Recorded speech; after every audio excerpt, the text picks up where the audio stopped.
moniteur au TI Ski Nautique du Câble à Choisy-le-Roi. Le but, c'est avant tout de faire découvrir ce sport au plus grand nombre, d'assurer la sécurité des usagers.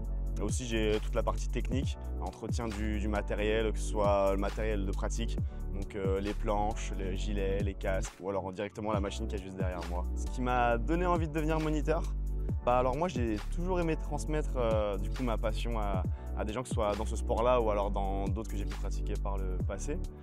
Donc c'est vrai que là j'ai eu la chance de passer du coup mon BPGEPS, BPGEPS ski nautique et wakeboard, que j'ai eu cette année.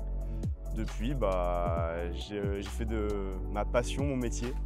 Ce qui me passionne le plus dans ce métier, premièrement, je pense que c'est le sport que je pratique. Le wakeboard, c'est pas un sport qu'on a l'habitude de pratiquer. Donc, quand on a mis les mains dedans, on ne peut plus en sortir.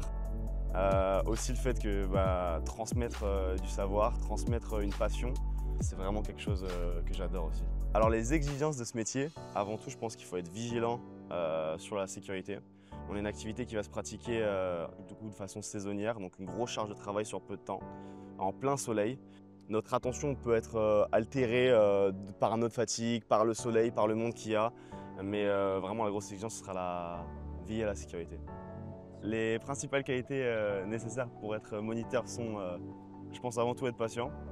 Tout le monde ne va pas être réceptif de la même façon à votre pédagogie. Ça va peut-être plus parler à certains que d'autres. Donc plus prendre son temps pour certaines personnes. Et je pense surtout le gros point qui fait que ça va parler ou pas parler, je pense que c'est être passionné de ce que vous faites. Du coup, ce qui rend ce métier unique, c'est que déjà c'est une activité de plein air qui se pratique de façon saisonnière. Du coup, ça va être vachement regroupé sur l'été.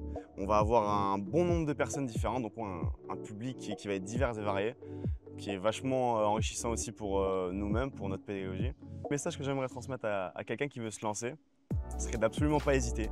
Si c'est quelque chose qui fait déjà d'aider des riders à partir, à apprendre de nouvelles choses, s'il le fait déjà naturellement, qu'il se lance. C'est une expérience qui va l'enrichir de 1000 façons.